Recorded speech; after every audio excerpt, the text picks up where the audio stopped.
Okay, welcome to the 7th of the PES, the Programming Exam Solution Tutorials for the 2011 Comp 1 exam. Now, I'll be honest with you, I'm not 100% sure this one's going to come up, but it's an interesting problem. To give 2 innings to each player. And the way I've actually said I want it is player 1, player 2, player 1, player 2, end of game. Now, actually, that is a bit more complicated than I want to show you here. So what I'm going to do is I'm going to cheat, and I'm going to have it so I have player 1, player 1, player 2, end of game. That lets you show the concept, and what I'll do is I'll do an extension video that covers this whole solution fairly briefly after this video. So there'll be a 7A, which includes the proper solution. So 2 innings, just like a standard counter game or a test match or anything like that. Let's go to the code. It's got to happen in the play dice games, and what we're going to do is we're going to place it within the for loop that handles which player's turn it is, so first player, second player. Because we want to basically continue our current player score, and to be honest, this is the reason why having player 1, player 2, player 1, player 2 is trickier, handling this current player score. But we're going to place it just here. So I'm just going to have a simple for loop which has 2 innings, simple as that. So I've created a new variable identifier. I don't need to declare it explicitly because it's within a for loop. You might be wise to, but I'm just going to leave it like this. And I need to put my next here. Now, crucially, I placed it just before the assignment to the actual player score, and at the end of there going back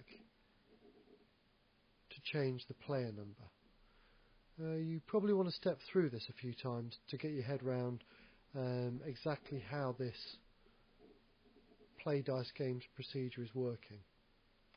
But once you have done, hopefully it makes sense that if I want to repeat each player's go twice, that's the place to do it. I'm just going to whack in a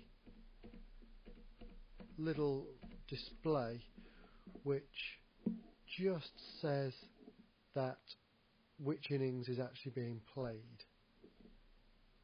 Right, let's test this. Okay, I've set up a dice game where I'm using the real dice with Joe and Fred again, so option 2, and we can see that after it said Joe is batting, it's actually displaying innings 1, so at least I know my for loop must be working a little bit. So let's score a few runs, so I know that's working, and now let's get out for my first innings.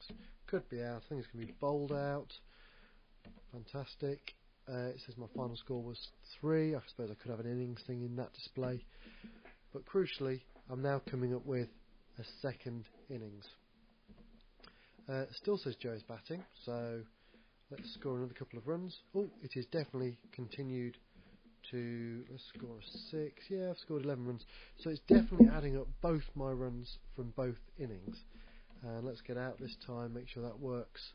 Let's be LPW, and my final score was 11. Hopefully Fred should start batting for innings 1. He's just going to score a couple of runs. 6, so he's out. Oh, no, 2. Let's score a few more runs this time.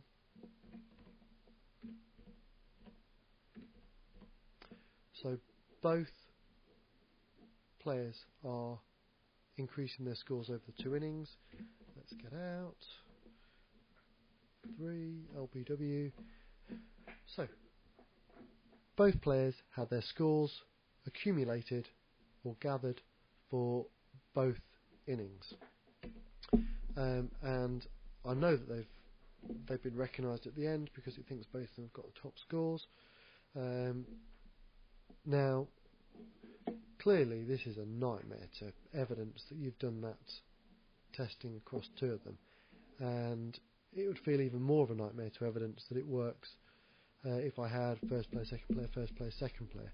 So I'm kind of sceptical that this is going to come up, but at least you know the idea.